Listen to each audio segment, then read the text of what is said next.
Salut la famille, ici Mommy Trini avec une nouvelle vidéo et cette semaine, je vous entretiens sur les 5 astuces pour vivre longtemps. Ah, quel thème, un merveilleux thème. Il y a beaucoup d'astuces là dehors, ok? C'est bien. Même dans cette vidéo, je vais t'entretenir sur les meilleurs, alors les meilleures des astuces. Car si tu respectes ces astuces du monde et tu négliges celles-ci, mon ami, tu ne vivras pas longtemps. Mais si tu respectes ces astuces du monde et que tu respectes ces astuces-ci, alors tu vivras longtemps. Et j'ai été victime. Petit témoignage avant d'entrer dans le vif du sujet. J'aimais beaucoup prendre les fruits. Les fruits matin, fruits midi, fruits soir. Je vais mettre des produits là, des vinaigres de cidre pour que les toxines et tout ça sortent des fruits. Je vais bien laver mes fruits, prendre mes fruits, mais alors, je n'arrivais toujours pas à avoir la santé qu'il fallait. Mais le jour que j'ai connu ces astuces que je vais partager avec vous, le Seigneur m'a visité et aujourd'hui, je peux dire, je vais vivre longtemps parce que je suis en parfaite santé. Alors, commençons avec la première astuce. Il s'agit de veiller sur ses paroles. Oui, pour vivre longtemps, veille sur ta bouche. Proverbe 18, 21 nous dit quoi? La mort et la vie sont au pouvoir de la langue et celui qui l'aime en mangera les fruits. Alors, si tu veilles sur ta langue, tu vas manger les fruits de cette langue.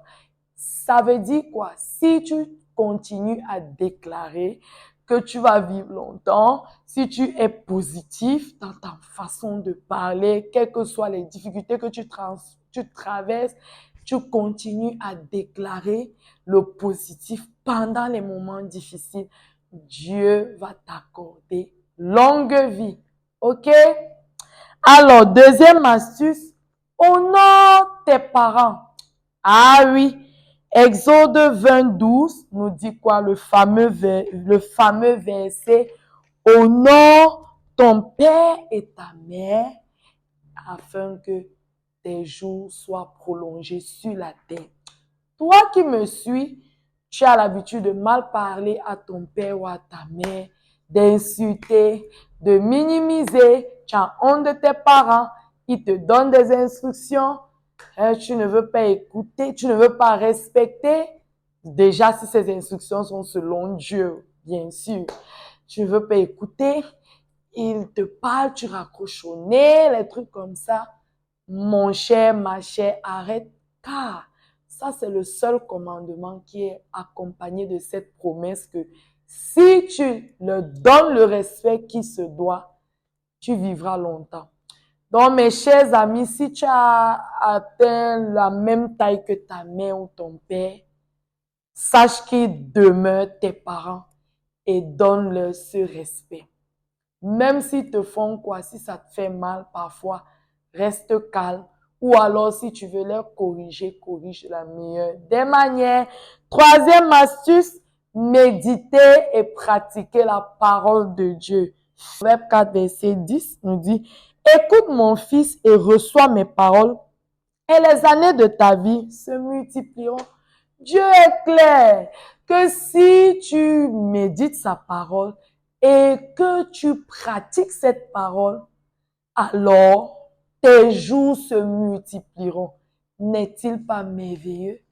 Tes jours se prolongeront, c'est-à-dire que tu vivras longtemps. Combien de fois médites-tu la parole de Dieu? Combien de fois prends-tu des résolutions de changer et de suivre les lois de l'Éternel? Combien de temps vas-tu demeurer dans ce péché, mon frère, ma soeur? Ça ne sert à rien. C'est pour ton bien si tu respectes la parole de Dieu. Ne veux pas tu vivre longtemps? Alors si tu le veux, fais ce que je te dis.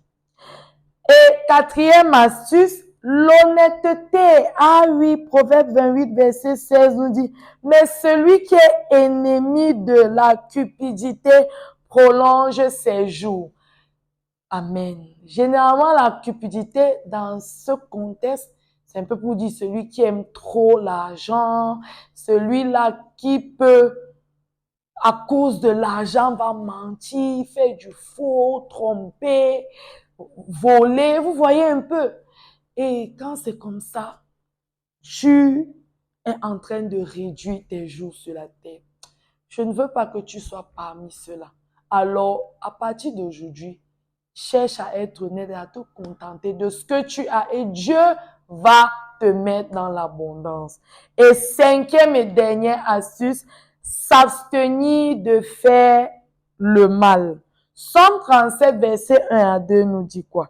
Ne t'irrite pas contre les méchants, n'envie pas ceux qui font le mal, car ils sont fauchés aussi vite que l'herbe et ils se flétrissent comme le gazon vert. Amen. Alors, c'est pour dire que les méchants, quel que soit ce qu'ils font, ils vont finir par périr. Et aussi rapidement, comme l'herbe.